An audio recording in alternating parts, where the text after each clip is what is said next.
Hi everyone and welcome to my recent game collecting video from October, November and December of 2019.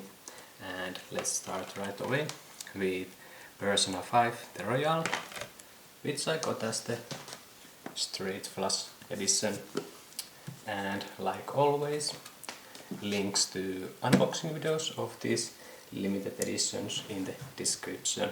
And in the description you can also find the timestamps to all of the games in this video, so you can easily skip the ones that you're not interested in. But anyway, Persona 5 The Royal. So the Royal version is simply an expanded version of the original Persona 5, similar to the golden version of Persona 4. So there's a little bit of new content added to after the original ending of the game, and new playable character and some little changes and additions added throughout the entire game. Unfortunately, I'm only halfway through the original content, so I haven't yet seen any of the proper new content at the end of the game, because I realized that if I want to finish this game before this video, I'm not going to have any time to play any of the rest of the games. I decided to take a little break from this one and try rest of the games. But so unfortunately I can't talk anything about the proper new content at the end of the game, but I guess I can talk a little bit about what I've seen so far. I feel like there's little additions and changes through almost everywhere. Like there's little new details in the background that are fun to see, but of course something like that doesn't necessarily make the game worth buying again and playing through again. But more interestingly, there's little bit of new dialogue at the end of each cooperation events, where you increase the rank with all of your cooperation partners. So there's a little bit new dialogue with all of the important characters, and also quite huge change to the old content is that they reworked all of the old dungeons, changing a room layout a little bit so they could add new puzzles, new enemies, new secrets to find in those old dungeons. So that definitely makes replaying through the game again feel a little bit fresh, seeing all those changes in the dungeons. So yeah, if you've never played Persona 5 before, I would definitely recommend the Royal version instead of the original, because there's new content and it is simply a better version of the game.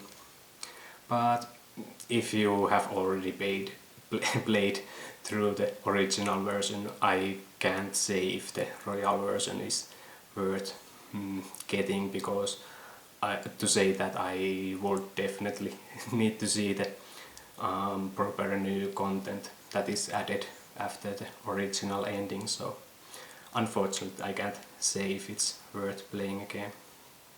But yeah, in general I think the Persona 5, the original version and also this new version, it is great RPG. It is definitely worth trying out, either as the original version or as this new version. It is a great game. Dungeons are really fun to play through, the combat is great, and also everything that you can do outside of the dungeons. It is really fun game. And next, Makai Senki Disgaea 4 Return. So it is simply a similar re-release as the Disgaea 1 Refine was, simply porting the old game to a new platform. Unfortunately I haven't tried this one yet, but I'm not expecting there to be anything hugely different between this and the original version of the game. But yeah, I liked the original release, so decided to pick this up simply in case if I ever want to replay through the game. In general, I really like Disgaea series. Those are really fun turn-based strategy games. Fun to play and a lot of grinding if you want to do absolutely everything in those games. And next to November releases, starting with Stranding. I was quite on a fence about this game because everything that they showed about the story of the game before release seemed really interesting. Especially I liked all of those character introduction videos. Those made me really want to know more about those characters and what is going on with the story, but everything that I heard about the gameplay after the release made me feel like I'm not going to enjoy this game at all. It sounds so repetitive and boring. But when I started playing the game, I was quite surprised to find out that I find the gameplay quite relaxing for some reason. I definitely agree that the gameplay is really boring and repetitive. There's absolutely nothing fun about the gameplay, but for some reason I still find it quite relaxing. It is simply just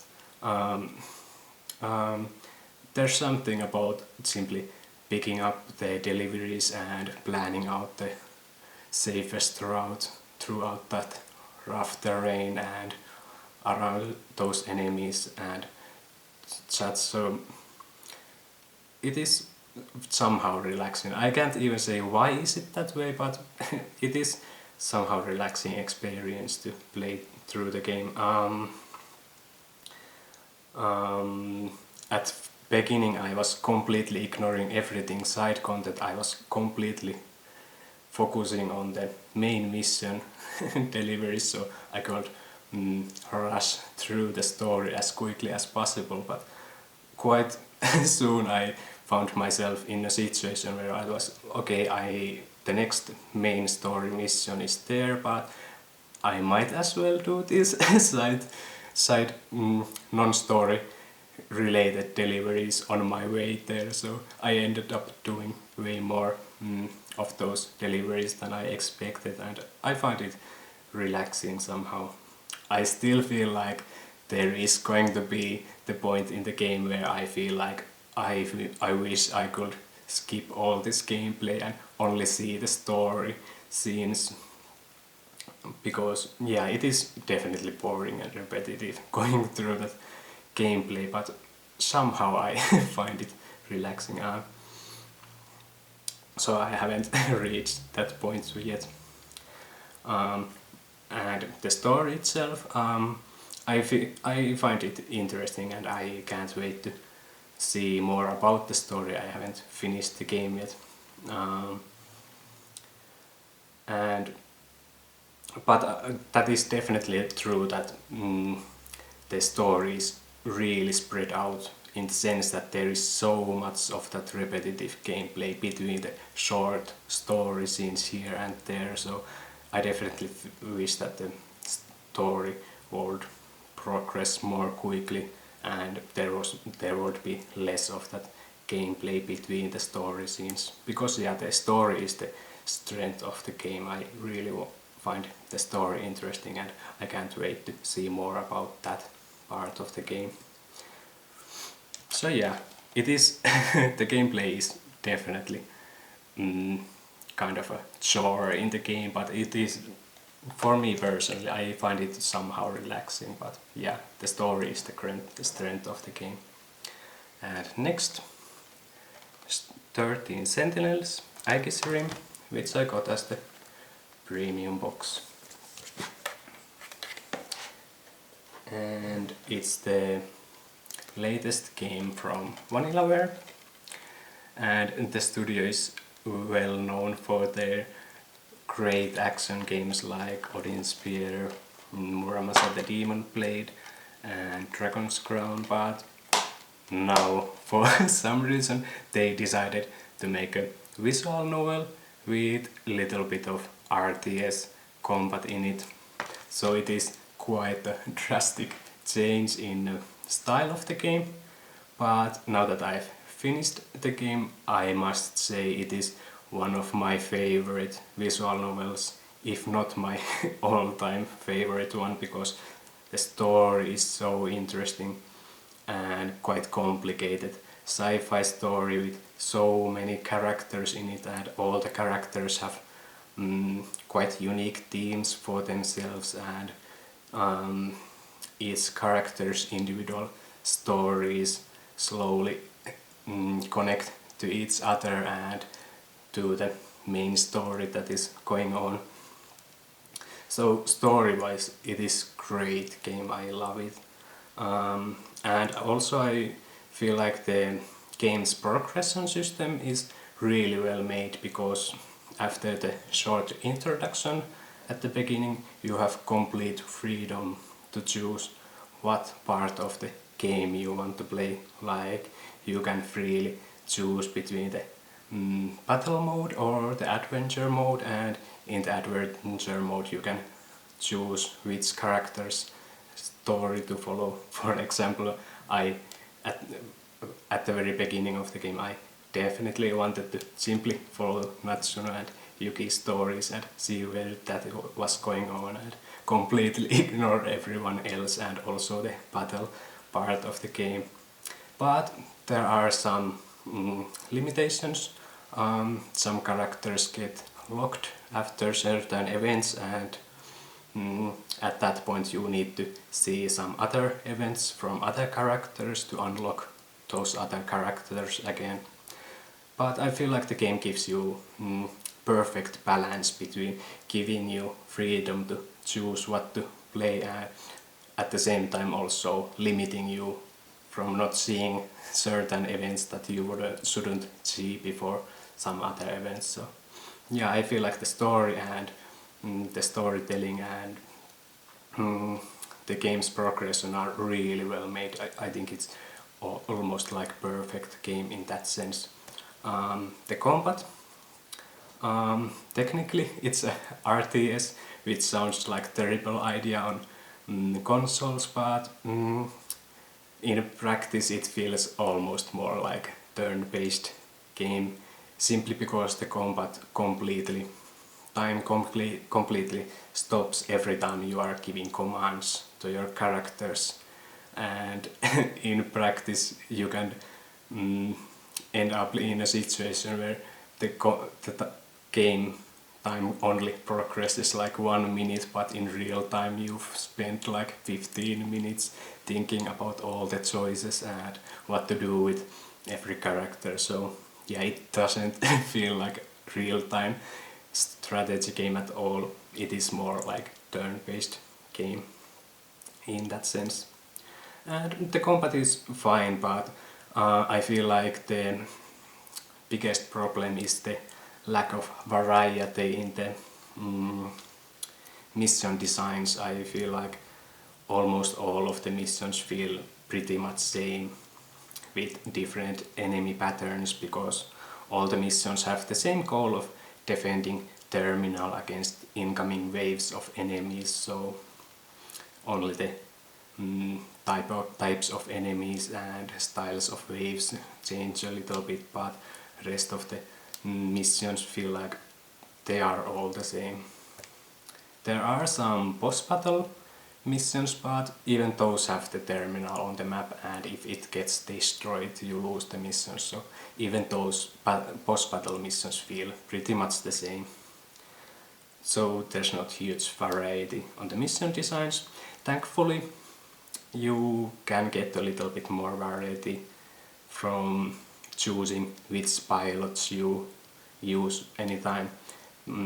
There's only 4 different types of mechas, but each pilot has their own unique skills and also some little details about the mechas change, so it does feel like there's 13 unique mechas, even though there are only 4 different archetypes of those mechas. So yeah, I think the combat is fine. I think there's nice amount of variety to customize those mechas, but the mission design is lacking some variety. But yeah, the story part of the game, that is so great. If you like visual novels and like sci-fi stories with somewhat complicated story, I would definitely recommend giving this game a try. But if you are not into story heavy games with like well over 20 hours of just dialogue listening, so in that case I wouldn't recommend it. It is definitely for those who love visual novels with great stories.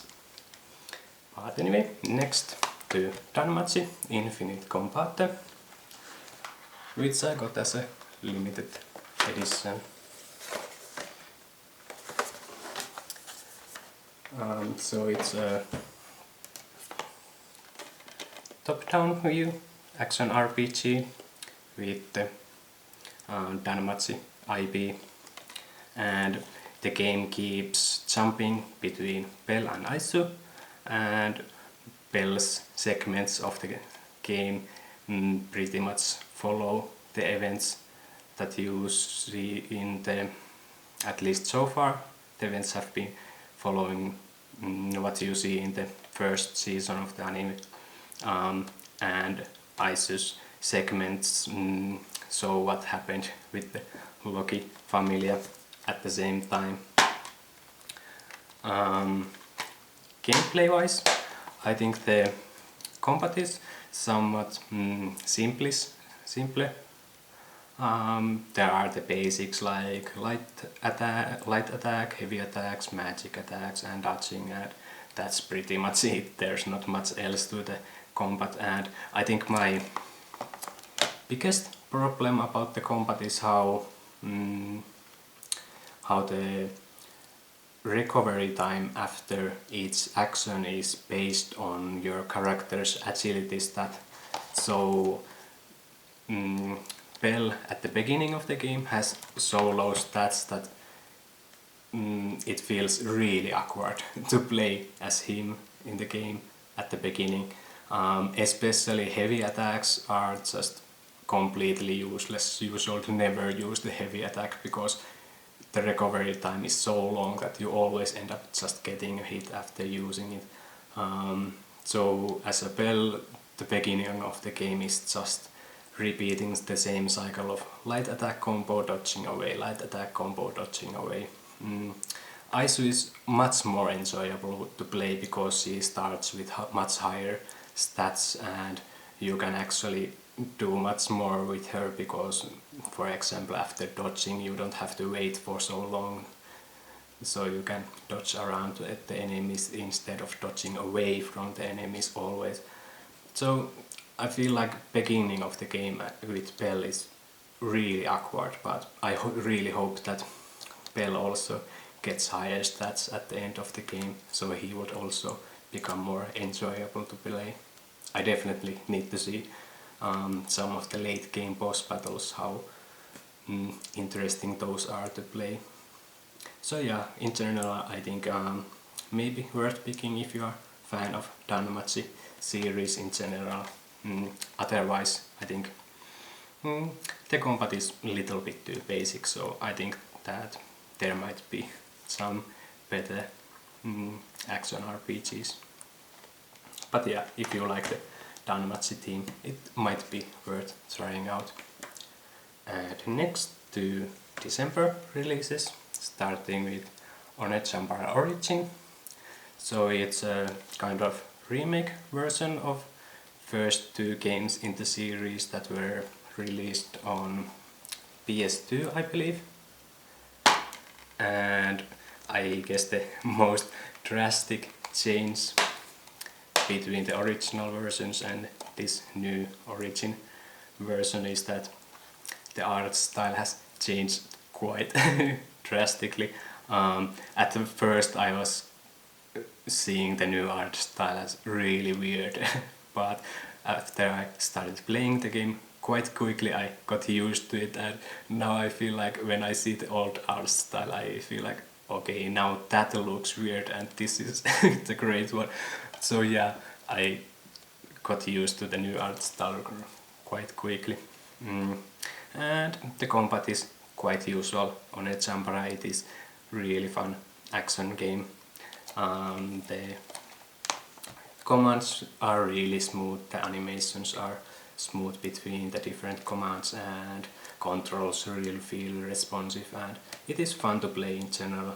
The timing system for each attack in all of the combos is fun to learn, but it is kind of an extra system to the combat, so you can also simply keep smashing the buttons as fast as you want, but it is kind of fun extra system to the combat, the timing of each attack correctly. So yeah, gameplay wise it is great. I think it's really fun to play through, but there is one really big problem with this game, and that is the lack of content. I feel like, especially considering it is combination of two games, it's barely long enough for one game.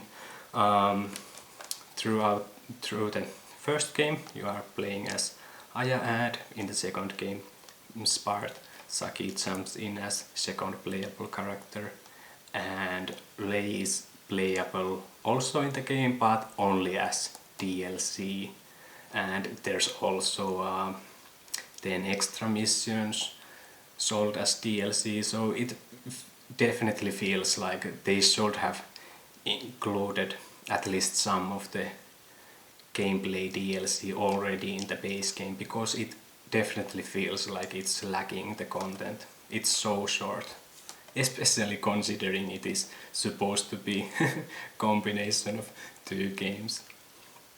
But yeah, otherwise it is fun game to play. Just I wish there would be more content in it. Okay, there is multiple difficulty levels, so there is some replay value to it, but still it feels just a short game.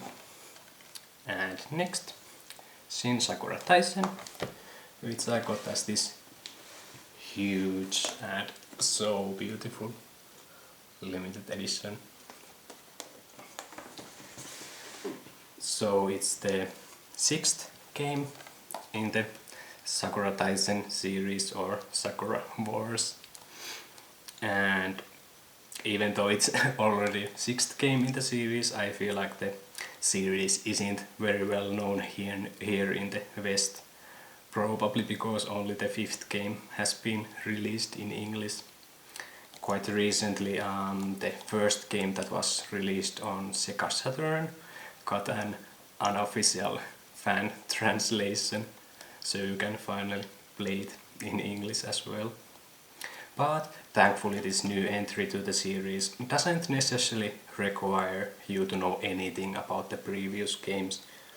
There are some details that you can notice in there if you are familiar with the previous games, like maybe couple returning characters and like that, but story-wise and all, I think you can definitely enjoy all of the game simply even without knowing anything about the previous games. So it's a safe pickup, even though it's already 6th game in the series. About the game itself, it's kind of dating sim, but the dating sim elements are in quite small role in the game, so if you find those scenes too awkward but still want to see the funny story, you can completely ignore the dating sim elements. And the story itself is about this kind of steampunkish world where the characters are running a theater and they are working as actors in that theater, but when some monsters appear and attack the city, the characters jump into their mechas and start fighting the monsters. So quite interesting combination of jobs for them. So yeah, I think the story is interesting, the character designs are great, the dialogue is fun to follow, and the game also looks quite beautiful, but unfortunately the combat is the weak point of the game. In previous games the combat was turn-based strategy game, but in this one it's real-time action game, and it feels somewhat basic, and especially flying enemies are really awkward to fight with the melee mechas because the on-air controls feel so almost like unresponsive and so on. The combat just feels too basic. There isn't much you can do in the combat, so just it is lacking some variety. And for example, the combat stays the same way from the beginning through the entire game, so there's not anything new necessarily added to the combat. The characters, when it comes to combat, doesn't develop in that way. But there are some moments where I actually did enjoy the combat, but for the most part I was just wishing that the combat would be already over so I could continue enjoying the storytelling. So yeah, if you like the if you want to see kind of steampunkish world and great story in there and fun dialogue and so on, and a little bit of dating sim elements, I would recommend the game. It is great, but unfortunately the combat is a little bit as the weak point of the game. Oh, I meant to mention one more thing. During the adventure parts there are a couple side activities that you can do. One is collecting these promade cards that include artwork from this game but also from the previous games. I feel like those special promades including artwork from the previous games was really fun to see. And another side activity is Koi, and originally I completely fell in love with Koi when I was playing Ryuka Kotoku games. I like that game so much that I ended up getting a Hanafuna card set on my own, and of course because I'm from Finland I ended up getting a Moomin themed one. So yeah, it was so fun and nice surprise that you can play Koi with the characters from this game. Of course it's just optional side activity, so you can completely skip if you don't want to play it, but for me personally I just love Koi so much. It was so fun and nice surprise. But yeah, great game all in all, except for the combat. But yeah, next to the last 3 games that I've got from December. Atelier Dusk Trilogy, which I got as the premium box. Unfortunately, I got these games quite recently, so I haven't had any chance to play them yet. But it is similar re-release as the Atelier Ireland trilogy was. So the deluxe simply means that these games include all the DLC that was released for those original PS3 versions of the games. So in that sense these are like complete versions of the original games. And I'm excited to finally try these games out, because for some reason I completely missed this Dusk trilogy when it was originally released. but in general I really like Atelier games, so I don't see a reason why I wouldn't enjoy these as well. And that's all the new games that I've got recently. But I guess I'll give a little update on the From Software retro collecting. Originally I only meant to buy PS1 games from Software, but because there's PS2 sequels to all of the PS1 games that I've bought, there's Kingsfield 4 and Shadow Tower Abyss and that third Echo Knight game on PS2, I decided I'll expand the From Software collecting also to the PS2 games. But for some reason, instead of buying any of those 3 games first, I ended up getting Kyon, and I haven't tried this game yet, but from what I understand and from what it seems, it's some sort of survival horror game. And quite funnily, when I saw some concept artwork of this game, I kind of completely mistaken the game to that concept art to Sekiro's concept art work, because there are couple enemy designs that looked exactly like enemies from Sekiro. So there seems to be some similar themes in these games, so I can't wait to see what kind of horrors is waiting in this game. So yeah, slowly collecting more old From Software games. I just wish that I would have time to actually play those also, maybe someday. But anyway, that's everything for this video. Thanks for watching and bye!